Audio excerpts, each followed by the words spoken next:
The Denver Broncos are finally confirming rumors that they're planning a big move. Thanks for joining us. I'm Alexandra Lewis. I'm Kim Christensen. They announced today Burnham Yard is their preferred site for a new stadium. The old rail site near I-25 and 6th Avenue is about a mile southeast of the Broncos' current home at Empower Field. The team wants to build the stadium with a retractable roof there by 2031. There are just 5 NFL stadiums right now with those roofs. The Broncos aren't saying publicly if they're going to seek any public money to build the stadium, but Mayor Mike Johnston says the city will invest in infrastructure improvements around it. In return, Johnston says this will keep the Broncos in town for another 50 years.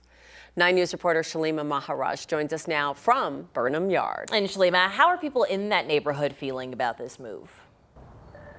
Well, the people we talked to tonight say that it's never a bad thing being closer to the action, but for some, they're wondering whether they might wind up with more traffic because of it.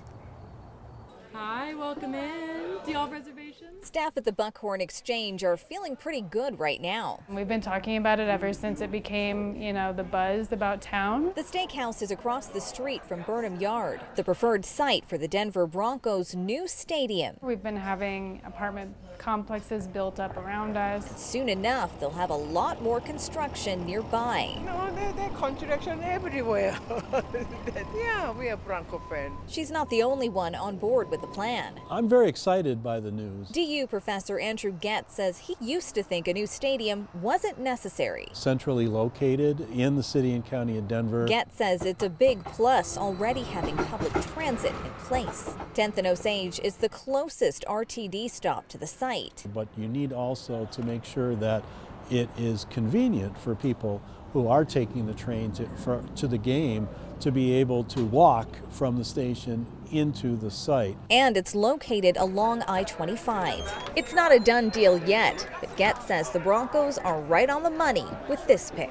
Just a good spot where it could revitalize an important area of the city.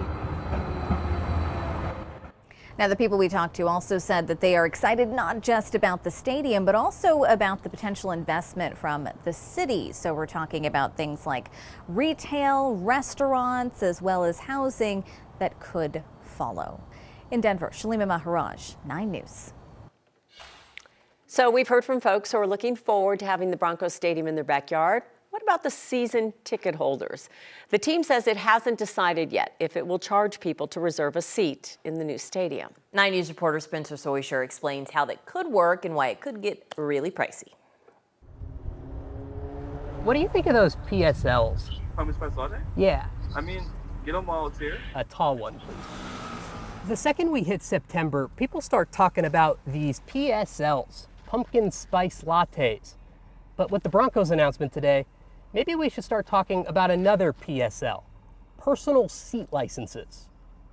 We haven't made any decisions on PSLs and whether or not we will have them or what shape it will take. We'll take Broncos president Damani Leach at his word, but we should also acknowledge his knowledge. We also know that I think every stadium in the last decade plus that's built a stadium has used PSLs. When you buy a PSL, you haven't actually bought season tickets. You haven't bought a single ticket. What you have done is the right to buy season tickets in the future moving forward. Victor Matheson is a sports economics professor at the College of Holy Cross in Massachusetts. PSLs are very attractive for teams for a handful of reasons. Victor says when owners build new stadiums, they can either help pay for it by jacking up ticket prices or by selling PSLs to current and future season ticket holders. In the NFL, 34% of each team's ticket revenue is shared with other teams. But Victor says if a team sells a PSL, that revenue doesn't have to go to the league, and those sales could raise some funds before they sell a single ticket. Again, there's some strong reasons why they want to get that money early, and some even stronger reasons why they want to get it in a way that they don't have to share that money with the NFL. The Buffalo Bills are building a new stadium with the help of PSL sales. Our sister station in Buffalo says the licenses are selling for anywhere between $2,500 and $50,000 a seat. season ticket holders who were thrilled about their old, kind of dilapidated stadium there being replaced with a nice new one, not realizing the people who are actually paying for that new stadium. Who knows what they could cost in Denver if the Broncos do decide to go with the PSLs. I think there will be some definite sticker shock. 22 of the 32 NFL teams have used some sort of seat license at a new stadium. When the Broncos moved from Mile High to Invesco in 2001, they didn't use PSLs, but that was 75% taxpayer funded. Live at Empower Field, Spencer Soysher, 9 News. Our team coverage of the Broncos' move to Burnham Yard continues, coming up in sports and right now on 9news.com. A lot of hail on the eastern plains today. This is a look at Burlington this afternoon. 9 News meteorologist Chris Bianchi joining us now. Chris, it's certainly calmer in the Denver metro area. Oh, there's some lightning behind you. Oh, yeah, it's behind me, but out in Burlington. And okay. By the way, Thank Alex. you for clearing that up. yeah, no worries. Just wanted to clarify that for the audience at home. Third wave of storms for friends out there in Burlington today. And this is, a nonstop light show. Our director, Lawrence Gibbs, was just telling me that for the last hour and a half that we've been seeing this basically nonstop here across the eastern plains. Again, this is looking south from Burlington, so where you're looking at that storm out in Cheyenne County as well as in Kit Carson County. This is the view a bit further south in Lamar. Look at that. That is just awesome, just that vantage point here, being able to see that nonstop lightning. And let me show it to you here on radar in just a second. First of all, 60s right now across the metro area, but on radar, that's all the lightning out here across the southeast plains. In Denver, we're quiet, but the southeastern corner of the state, boy, oh boy, is it busy with all that lightning along and south of that Burlington line out in Kit Carson, as well as down through Cheyenne County. That's where the worst of it is. In the mountains, a few leftover showers for us right now. I'll tell you when things clear on up and when we'll have our best chance for storms here in Denver and when things might cool down a little bit. I'll have details on a fairly busy 7-day forecast for you in just a couple minutes. Families are starting to find out their loved ones' bodies were stashed in a hidden room in a funeral home in Pueblo. CBI says 4 of the 24 bodies improperly stored at Davis Mortuary have now been identified. It's owned by former Pueblo County Coroner Brian Cotter and his brother. Cotter resigned last month, days after inspectors made the discovery. Patty Emerson says her husband Melvin was among the mistreated bodies. He died of liver cancer in 2011. After the news broke, she suspected his body might still be at the mortuary because she never received a cremation certificate. She says her fears were confirmed when officials came to her front door. I just looked at him and I said, "You found him, didn't you?" And they said yes. And to be honest, it was almost like being told the first time that he had passed away. And my first thought, of course, was my children. I had to tell them all over again. CBI says it will take time to identify the other 20 bodies. No one has been criminally charged at this point.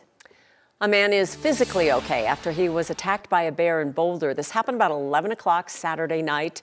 The man told Colorado Parks and Wildlife he was walking his 2 dogs along High Street when he saw an adult bear with a cub. The bear charged at him. As he tried to run away, he says he tripped over the dog's leashes and the bear scratched him across the back. He described his injuries as superficial. Wildlife officers searched for the bear and the cub. They didn't find them, though they did find evidence that the bears had been digging through trash, which is why CPW always tells us to never leave our garbage outside. Nearly a dozen Safeways across Colorado will close in a matter of months. That includes stores as far north as Fort Collins and as far south as La Junta and Lamar. 9 News reporter Janelle Finch joins us now. Janelle, these closures will have the biggest impacts on the smallest towns. We've asked how many employees may lose their job as a result of these closures. What we know for sure is more than 100 workers in La Junta and Lamar will be affected. According to Albertson's Mountain West division, closing 10 stores in our state supports the company's growth. There will be several other locations that remain open in the Denver metro, but after November 7th, La Junta and Lamar will be completely without Safeway stores. The mayors of the southeastern Colorado cities say their entire counties will feel the impact. It's a very vital, important role for our community, so it's just hard to lose. It's almost like a food desert right now, so losing any kind of store like that definitely hurts. The grocery store workers union says it represents 8 out of the 10 stores in Colorado. They say customers in La Junta and Lamar will have to drive at least 60 miles to reach the next full-service grocer. Janelle Finch, 9 News.